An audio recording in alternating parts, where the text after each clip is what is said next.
Salut et bienvenue dans cette nouvelle vidéo, je suis hyper content de te retrouver. Alors on va parler aujourd'hui d'une question en fait qui se pose énormément sur les forums, sur Facebook, dans les groupes, etc. C'est comment devenir community manager freelance, tu vois.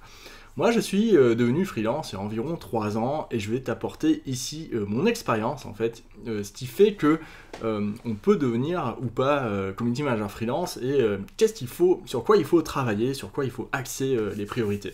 Mais juste avant, je t'invite à aller jeter un œil sur ma formation gratuite pour devenir community manager et en vivre pleinement en 4 étapes. Le lien est sous la description en vidéo. Voilà, c'est parti. Donc comment devenir community manager freelance? Alors, il y a plusieurs choses à savoir, tu vois, mais en tout cas, pour devenir community manager freelance, il y a plusieurs choses à savoir, plusieurs cas de figure en fait. Tu es salarié, tu n'es pas du tout dans le monde du community management et tu fais une reconversion. Donc en fait, tu as plusieurs années d'expérience dans un domaine, ça peut être le RH, ça peut être par exemple la finance, ça peut être, je sais pas moi, l'entrepreneuriat. Et en fait, tu décides de devenir community manager, tu fais une reconversion professionnelle. Et en fait, ce qui est intéressant, c'est que tu bénéficies déjà d'un réseau, tu vois, un réseau professionnel, tu vois. Et qui dit réseau dit potentiel prospect. Et ça, c'est super important dans ce métier de community manager, d'avoir déjà constitué un réseau, même si tu n'es pas du métier auparavant. Bah, tu as peut-être des connaissances, tu connais des gens qui pourraient te demander, ou être tes premiers clients en tout cas, demander à ce que tu gères leurs réseaux sociaux pour eux pour commencer. Donc ça c'est vraiment génial, tu vois, c'est un super cas de figure. Deuxième cas de figure, tu es salarié, community manager, comme moi je l'étais il y a 4 ans, 5 ans même on va dire, et ou dans une entreprise ou dans une agence, tu vois. Et ce qui se passe c'est que c'est génial parce que quand tu es community manager dans une entreprise ou une agence, tu as forcément reçu des formations, tu as forcément une expérience assez concluante, tu vois, avec un ou plusieurs clients. Donc ça, c'est parfait, tu vois, t'es vraiment, si tu viens d'une agence, tu as vraiment le mental. C'est vraiment la situation la plus appropriée en fait pour se lancer en freelance.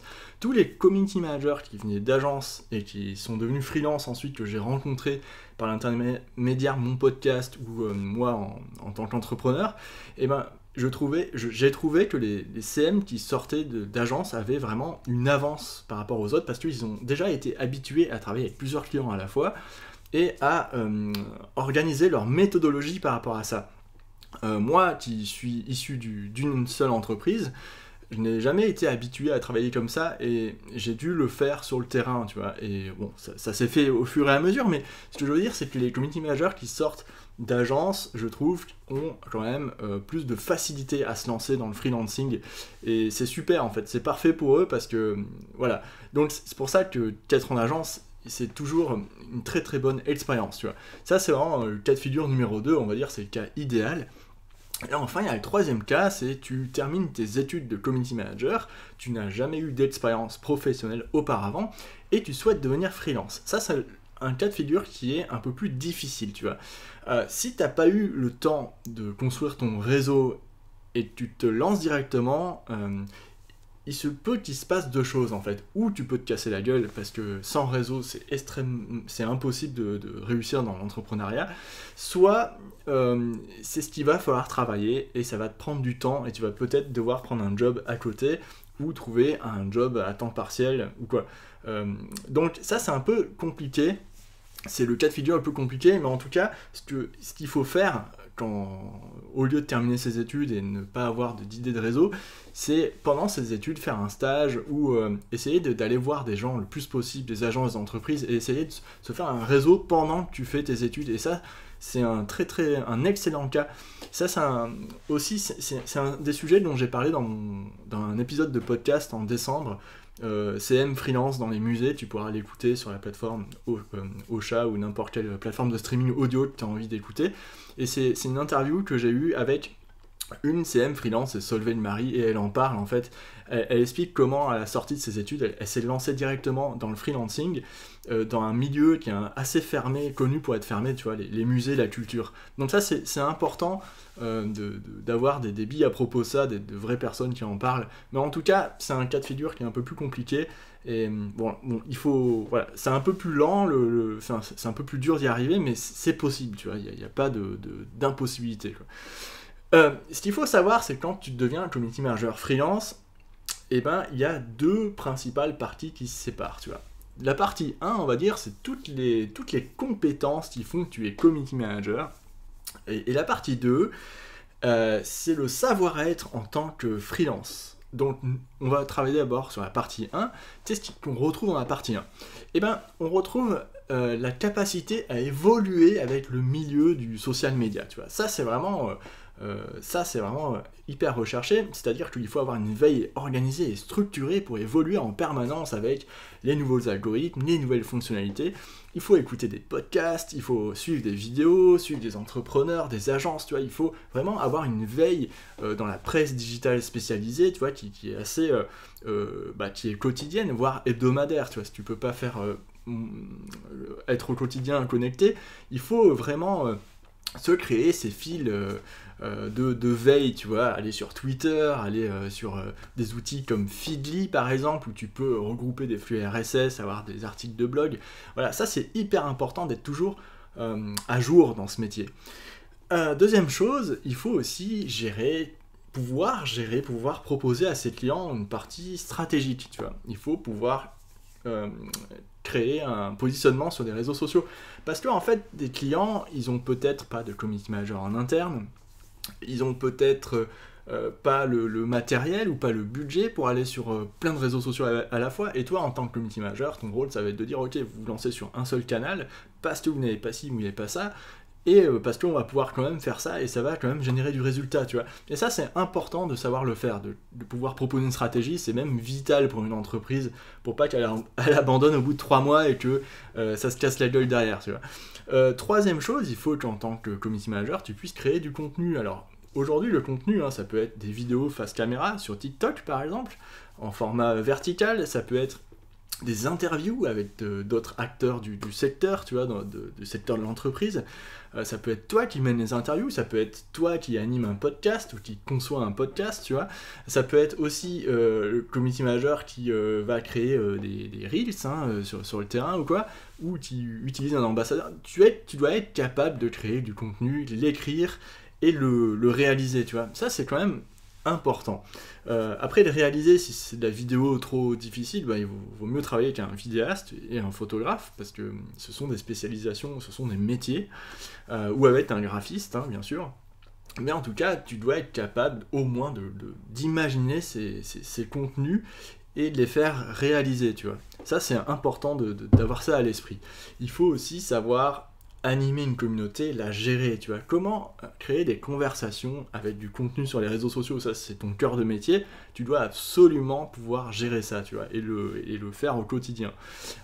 Tu dois aussi pouvoir mesurer les actions de ce que tu entreprends, ça c'est important quand tu es community manager, tu vois, c'est vraiment la brique compétence, et pouvoir restituer en fait ces bilans d'actions. Tu dois pouvoir aussi travailler avec d'autres prestataires ou d'autres personnes dans une équipe d'entreprise. Tu vois, ça, c'est absolument primordial si tu es community manager freelance. C'est vraiment un truc que tu dois pouvoir faire. Et puis, voilà. Donc, tu vois, la brique compétence du community manager, elle est assez large. Il y a beaucoup de choses. Et donc, tout ça, il faut que tu puisses les gérer en tant que community manager. D'un autre côté, il faut aussi avoir un savoir-être de freelance. Ça va te servir à toutes les autres choses que tes compétences de community manager ne vont pas te servir. Trouver des clients, gérer la relation client, gérer l'administratif, tout ce qui est devis, facture, TVA, impôts, tout ça. Et ça, c'est important aussi de bien l'avoir en tête et de la développer, tu vois. Alors, sur la partie freelance, un des premiers savoir-être qu'il faut faire, il faut avoir une offre intéressante, une offre irrésistible pour tes clients. Et pour ça, bah en fait, ça sera plus facile de te spécialiser, tu vois. Moi, je suis community manager spécialisé dans les domaines des tech, des entreprises tech éco-responsables, tu vois. C'est un truc c'est vraiment, ce sont des entreprises avec lesquelles j'aime travailler. Qui travaillent sur des problèmes environnementaux, dans l'agriculture, tout ça, en amenant des technologies, tu vois, innovantes et attractives. Ça, c'est vraiment un truc qui m'intéresse à fond, tu vois. Et j'essaye de le faire ressortir dans mes contenus. Et pour le coup, ben, en fait, je me spécialise petit à petit, tu vois. Donc se spécialiser, ça te permettra d'être plus précis et d'intéresser les personnes qui sont là-dedans, en fait, directement, au lieu de taper large partout. Parce que ça, c'est extrêmement difficile dans le community management aujourd'hui. Tu peux travailler avec n'importe quel type d'entreprise, mais si ça te plaît pas, tu vas t'ennuyer, tu vois. Au bout d'un moment, tu vas arriver dans une impasse. Donc, un des savoir-être du freelancing, du freelanceur, bon voilà, appelle ça comme tu veux, bah, c'est se spécialiser et accepter de laisser une autre partie de côté que tu peux pas gérer, tu vois. Il faut aussi savoir adapter son offre. Est-ce que tu vas tout faire? Est-ce que tu vas faire des vidéos TikTok, des vidéos YouTube, écrire des posts sur LinkedIn? Tu as peut-être un point fort, tu vois, une spécialité, et dans ton offre, c'est ce que tu vas mettre en avant. Qu'est-ce que recherche exactement le client, tout ça, il va falloir énormément que tu discutes avec tes clients ou avec des éventuels prospects pour comprendre quels sont leurs besoins, tu vois. Et ça va permettre de construire ton offre. Ensuite, bien sûr, savoir se vendre, ça c'est une compétence ultime dans un savoir-être de freelance. Il faut que tu saches te vendre en physique, c'est-à-dire en direct, en face à face, en entretien ou en rendez-vous. Il faut que tu saches te vendre aussi à l'écrit, tu vois, par message privé. Et ça, c'est une compétence qui s'acquiert. C'est une compétence qui est très importante et qui va, qui va vraiment décider de la vie ou de la mort de ton entreprise en vrai. Enfin, c'est tout simplement ça, tu vois. Et ça, dans le savoir-être freelance, se vendre, c'est un des savoir-être les plus importants. Et heureusement pour toi, enfin, c'est pas un savoir-être parce que c'est pas quelque chose qui est inné, tu vois. C'est quelque chose qui s'apprend, qui peut s'apprendre et il faut aller vraiment travailler là-dessus en même temps que toutes tes compétences de community manager.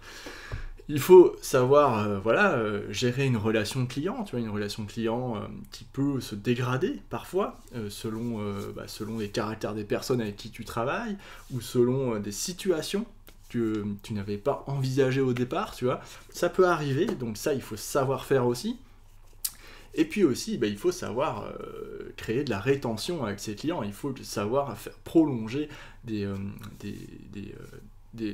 contrats avec des clients pour qu'ils restent en fait, pour que tu aies plus d'argent, tu donnes plus d'argent. Et voilà, donc c'est augmenter la satisfaction client, donc ça c'est hyper important. Donc ça, ce sont des choses que tu dois aussi travailler énormément. Et l'un ne va pas sans l'autre quand tu es community manager freelance. Il faut être aussi bon dans les deux parties, et c'est pour ça que ça pêche un peu, tu vois. Parce que la partie savoir-être freelance, elle est complexe, tu vois. Parce que c'est pas notre métier d'être des commerciaux, et ça je le conçois parfaitement. Nous, on peut être très très bon en community management, être reconnu là-dedans comme expert, mais sur la partie freelance, si on est nul, et ben en fait notre entreprise coule. Et ça, c'est pour ça que c'est aussi rédhibitoire, tu vois. Si tu veux être community manager freelance, il faudra être bon dans ces deux parties et il faudra jamais privilégier l'une par rapport à l'autre. Et c'est ça qui est complexe dans le métier de community manager freelance. Donc, être un bon vendeur, et si tu es très très bon à la partie freelance, tu es un bon vendeur, mais que tu n'es pas un bon CM, ça te portera préjudice aussi, parce que peut-être qu'au début tu vas arriver à vendre beaucoup, mais comment tu feras pour obtenir du résultat en fait si tu n'es pas du tout un bon community manager. Donc voilà, donc ça c'est vraiment des choses qu'il faut faire très attention, il faut être bon sur les deux parties, et puis voilà, c'est comme ça qu'en fait qu'on devient community manager freelance. Alors tu vois, donc, je reprends depuis le début, il y a plusieurs cas d'usage qui font que dans ton parcours professionnel ou scolaire, il y a des situations qui sont plus ou moins avantageuses pour toi pour te lancer en community manager freelance. Et aussi, il y a les deux briques, compétences et freelance à acquérir absolument pour devenir community manager freelance. Donc, juste avant de te quitter, je t'invite à regarder ma formation gratuite pour devenir community manager et en vivre pleinement. Le lien est en description sous la vidéo. Je te souhaite une très bonne journée et à bientôt pour une prochaine vidéo. Salut!